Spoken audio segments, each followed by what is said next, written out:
이제 마지막 시인을 모셔보도록 하겠습니다.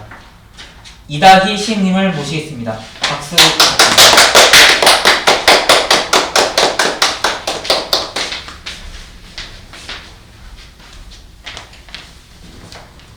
안녕하세요. 네, 안녕하세요. 저는 이다희 시인입니다.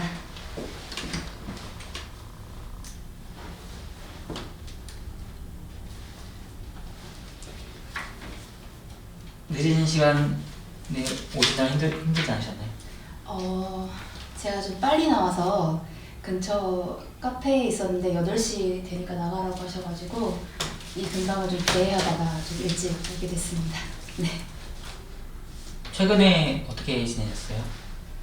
일단 제가 이렇게 첫 번째 질문지를 보고 첫 번째 질문 보고 가장 최근 근황이 첫 번째 질문인 거예요. 그래서 근데 제가 최근에 되게 개인적인 일로 감정적인 너울이 되게 심했는데, 그래서 이거 우울한 이야기를 해야 되나 막 이 생각을 하고 있었는데, 이 최근이라는 시간을 제가 엄청 근거리를, 그러니까 뭐 한 달, 두 달 이렇게 잡을 게 아니라 뭐 한 반년, 혹 뭐 1년 뭐 이렇게 잡으니까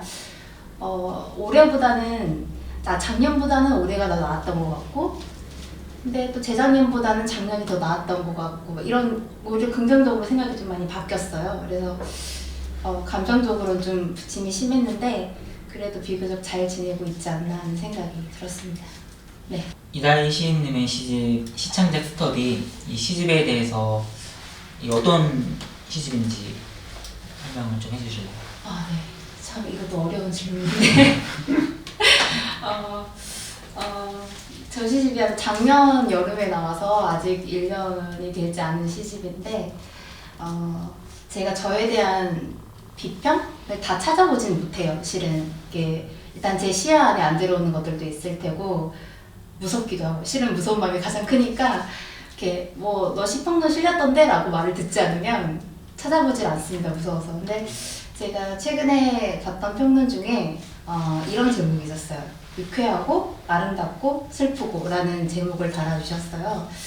그래서 이게 제 시를 좀 관통할 수 있는 키워드들 3개를 잘 뽑아주셨구나 라는 생각을 좀 들었고, 일단 유쾌하다는 표현에서는 저도 동의를 했던 게, 저는 일단 시가 좀 재미있었으면 좋겠어요. 그러니까 재미라는 것도 여러 가지가 있잖아요. 이게 사람마다 각각 재미있는 포인트들도 다 다르고, 정말 심오하고 조금 예술적인 걸 더 좋아하는 사람들도 있고, 그런 것보단 조금 더 이렇게 활발하고 일상적인 톤을 더 좋아하는, 그걸 재미라고 느끼는 분들도 있잖아요. 근데 일단 제가 지금 방금 말한 재미는 아주 그냥 일차원적 표면적인 재미? 일단 처음 읽었을 때는 그런 재미가 있었으면 좋겠다. 왜냐면 그래야 뭔가 중간에 이탈하는 분들이 없이 끝까지 시의 마지막 문장까지 가지 않을까? 이런 생각이 들더라고요. 그래서 좀 블랙 코미디 같은 측면도 있고 시에, 그래서 유쾌하다는 평가에 동의를 했고요. 그리고 아름답다는 건 아름다운 순간에 관련해서 제가 막 아름다우려고 썼다기보다는 뭔가 어떤 상황과 내 어떤 관계와 이런 거에 대해서 이게 깊이 파고 들어가면 갈수록 뭔가 그러니까 일상적인 톤 말고 깊이 파고 들어가면 갈수록 결국 그냥 그거에 대한 이해를 동반하기 마련인데, 어떤 것에 대한 이해가 동반이 되면 그냥 아름다워지는 것 같아요. 그걸 잘 이해하면. 그래서 깊이 파고 들어갈수록 뭔가 아름다워질 수 있다는 생각이 듭니다. 그리고 슬프고라는 키워드도 저는 좀 이상한 게, 그러니까 슬픈 장면이나 뭐 이렇게 슬프다라는 걸 보면 그다지 슬프지가 않아요. 왜냐면 저 상황보다 더 슬픈 상황도 많이 있을 텐데 막 이런 생각이 들어서 슬픈 걸 봐도 별로 슬프다고 느껴지진 않는데, 결국 유쾌한 거든 뭐 아름다운 것이든 간에 시간이 지나면 이게 변하더라고요. 그래서 변하고 나서 길게 남는 거는 결국 이렇게 슬픈 감정들이 좀 길게 남는 것 같아서, 그래서 유쾌하고 아름답고 슬프다 이 키워드에 저는 많이 동의를 하고 있습니다. 유쾌하고 아름답고 슬프고. 네. 시창작 스터디 제목이 네. 이것도 되게 여러 가지 일들이 많았는데 이게 시를 그냥 청탁 받아서 보통 쓰잖아요. 근데 청탁 받아서 한 편, 뭐 두 편, 뭐 이렇게 쓸 때와 시집을 묶을 때의 차이가 좀 많이 나더라고요. 그래서 저도 처음 해보는 거예요. 시집을 처음 묶어보는 거기 때문에 되게 고민이 많았고 이 시집의 제목을 뭘로 할 거냐 이게 결국엔 시 얼굴이 될 텐데 그래서 여러 가지 이제 후보들이 항상 많이 있죠. 그래서 뭐로 해야 되나 고민하고 있었는데 이게 1부, 2부, 3부, 4부가 그 소제목들이 다 원래는 본 제목들의 후보였는데 이게 저한테는 문장용 제목이 안 붙더라고요. 정말 이상하게도 그 요새 시집들은 문장용 제목이 되게 많은데 저는 그게 안 붙어서 어떡하지 하다가 이제 제 시집의 전체적인 이렇게 디렉팅 같은 역할을 해주셨던 김민정 시인께서 시창작 스터디라는 시를 딱 꼬집으셔서 이걸 그냥 메인으로 올려놓으면 오히려 더 깔끔하고 너와 좀 잘 어울릴 것 같다라고 얘기를 해주셨고 듣자마자 바로 수긍이 됐던 것 같아요. 이렇게 다른 제목들은 약간 긴가민가하고 이게 진짜 내가 맞나 막 이런 생각이 들었는데 시창작 스터디는 좀 이렇게 딱 떨어지는 맛도 있는 것 같고요. 그래서 선정하게 됐던 것 같습니다. 개인적으로 궁금한 거는 네. 이 색깔은 어떻게?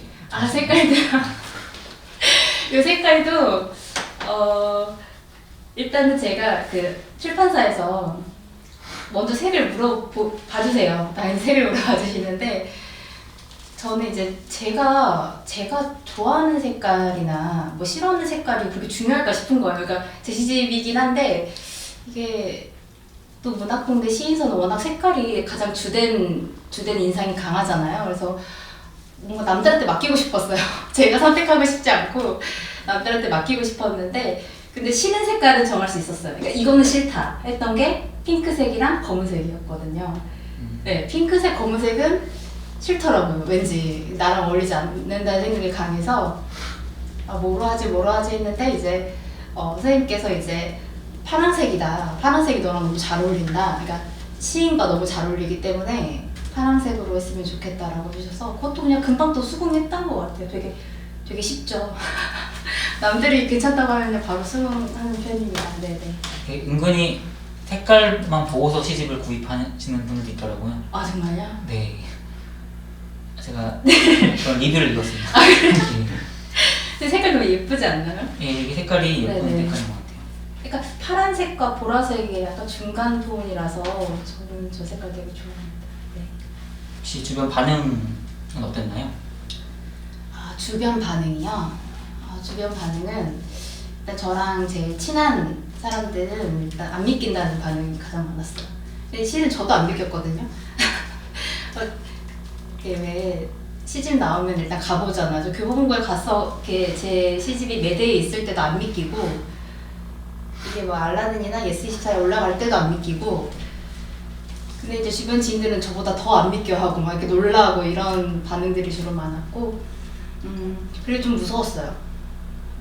왜냐면 이게 그냥 문예지에 발표하고 내가 시를 이렇게 내 작업 차원에서 계속 쓰는 것과 이게 출판이 된다는 게 이게 출판된 그 순간부터는 이제 뭔가 이제 내 손을 떠난 기분이 들고 남들이 매우 자유스럽게 이거에 대해서 코멘트를 할 수 있고 이런 상황이 펼쳐지잖아요. 그래서 그때는 좀 이게 너무 좋음과 동시에 두려움도 갑자기 확 오더라고요. 그래서 가만히 있어도 약간 피가 좀 빨리는 기분이었다고 해야 되나? 그래서 좀 힘들었는데 시집을 낸다고 해서 그렇게 막 엄청 뭐 드라마틱한 일은 없었어요. 실은 그냥 평범한 제 일상을 살고 또 마감 닥치면 또 막 일주일 전부터 막 스트레스 받고 막 이런 상황은 매번 똑같아서 약간 시집 내고 이렇게 좀 중심을 잡아야겠다. 어떻게 해서든지 중심을 잡아야 내가 이렇게 작품 외에 다른 것에서 너무 에너지를 뺏기면 정작 작품을 쓸 때 제 힘이 이제 좀 많이 떨어지는 것 같더라고요. 그래서 근데 그건 제 손해잖아요. 그래서 최대한 그러지 않기 위해서 노력을 했던 것 같습니다. 네. 다른 분들은 시인 소개를 좀 먼저 읽어드렸었는데 제가 깜빡하고 못 읽어드렸는데요. 네. 이다희 시인님은 대전에서 출생. 네네네. 혹시 대전에서 올라오신 건 아니시죠? 네, 대전에서 올라오진 않았고, 근데 대전에서 고향이 대전이긴 한데 7살? 아, 그때까지. 서울로. 지금 광주에 있어요. 광주. 네네네. 그리고 2017년 경향신문 신춘문예를 통해서 등단을 네네. 하셨습니다. 신춘문예 이제 좀 당선됐을 때 기분 어떠셨어요? 그때가 제일 좋았어요. 이제 시집 내고 나서는 이게 잘 된 건지도 잘 모르겠고, 이 시를 잘 쓴 건지도 모르겠고, 이게 나는 좋다고 맞다고 해서 썼는데 사람들이 좋아해 줄 줄도 모르겠고, 이거 완전 제 영역 밖의 일인 거라서 시집을 내고 나서는 약간 자포자기하는 마음도 솔직히 좀 있었고 했는데, 등단할 때가 최고 기분이 좋았던 것 같아요. 뭔가 그 공식적인 인정을 받은 기분도 들었고, 뭐라지, 그 경쟁률 찾아보게 되잖아요. 저 말고 나 말고 어떻게 몇 명이 투고를 한 거지? 라고 찾아보니까 꽤 많은 분들이 투고를 하셨는데 제가 된 거예요. 그래서 나 시를 잘 쓰나 보다 혼자서.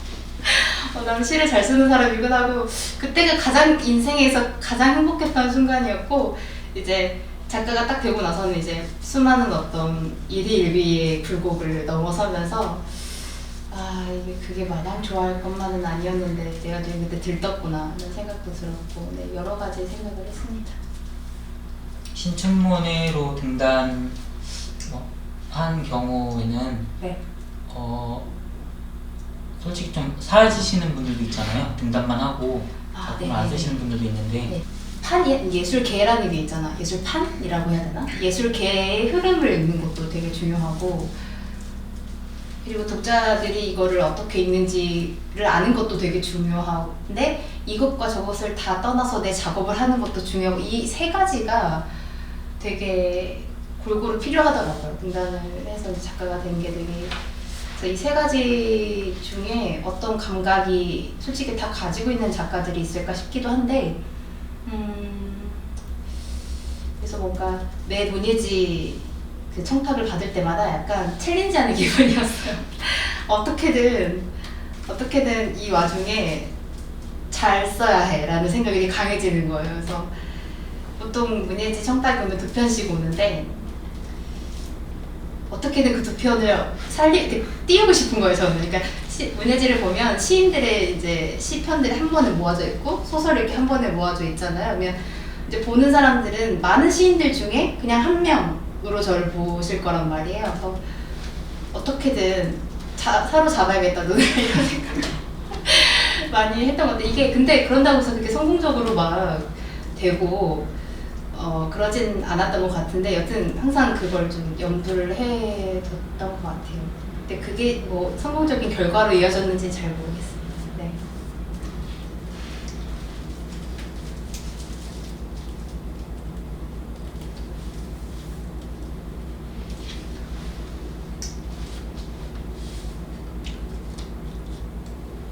이다희 시인님에게 문학이란 어떤 것일까요? 제가 이 질문도 되게 어려워서 이게 첫 질문과 그 다음 질문과 나에게 문학이란, 이 질문이 되게 어려웠어요. 그래서 뭐라고 대답을 해야 할까 고민을 많이 했는데, 이게 처음 시를 쓰기 시작할 때부터 지금까지를 이렇게 총 결산을 그래도 해보자면, 제가 그동안 했던, 그러니까 세상과의 의사소통 중에서 가장 그나마 성공적이었던 사례 같아요. 제가 제가 엄청 똑똑한 것도 아니고, 그렇다고 제가 엄청 매력이 있는 것도 아니고 하니까, 이게 그래도 저는 세상과 소통하고 살아가고 싶잖아요, 사람은.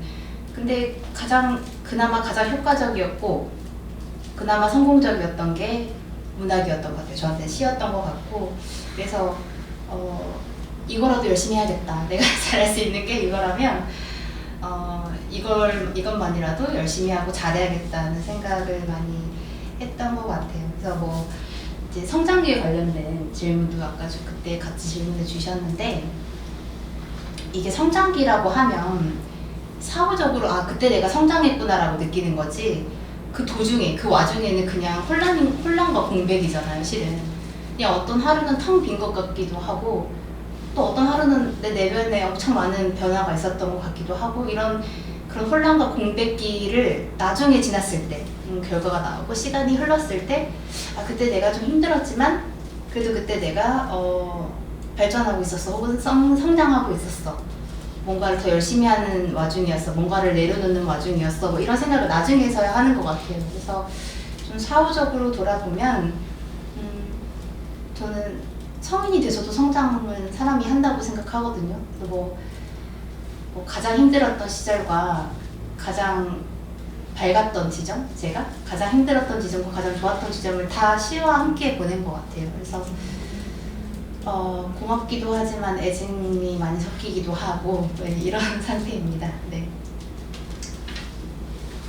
시창작 스터디 소재작이잖아요. 네. 이걸 읽으면서 저도 어렸을 때 그런 시창작 스터디를 많이 하는 사람으로서 좀 공감을 많이 갔었거든요. 등단했을 때 습작 시들은 거의 못 썼어요. 그러니까 등단을 한 시편들은 당연히 그 5편이 들어가 있는데 등단 그 5편 이외에 전에 썼던 것들은 이렇게 다시 쓸 수가 없더라고요.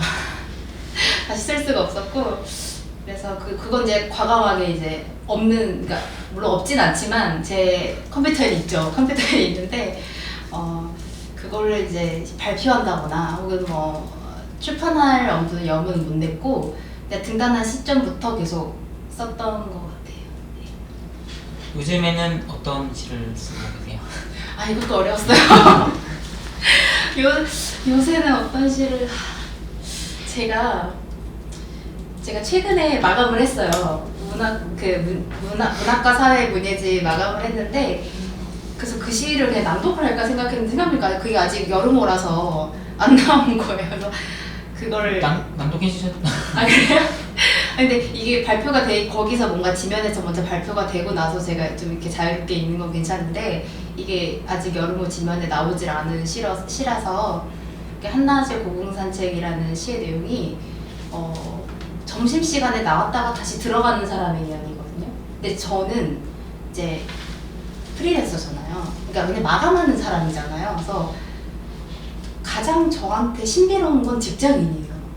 저는 되게 직장인이 신비롭고 되게 그러니까 경이로울 때가 있어요. 출퇴근을 한다니 아침에 일어나서 회사에 가고 집에 온다니 이게 저한테는 굉장히 경이로운 일이고 그래서 직장인들을 되게 존경하는 편인데 저 에너지로 저 힘으로 나도 뭐라도 해야 되는데 근데 이렇게 늦잠 자고 밤에 막 늦게 자고 이러니까 반성도 하면서 그러니까 직장인들이 저한테는 가장 신비로운 존재인데 그래서 그 사람들이 이제 점심시간에 나와서 다시 회사에 들어가는 그냥 그런 내용인데 그걸 한번 시로 써보고 싶더라고요. 그래서 뭔가 그들의 경험에 가장 근접하게 좀 가고 싶었어요.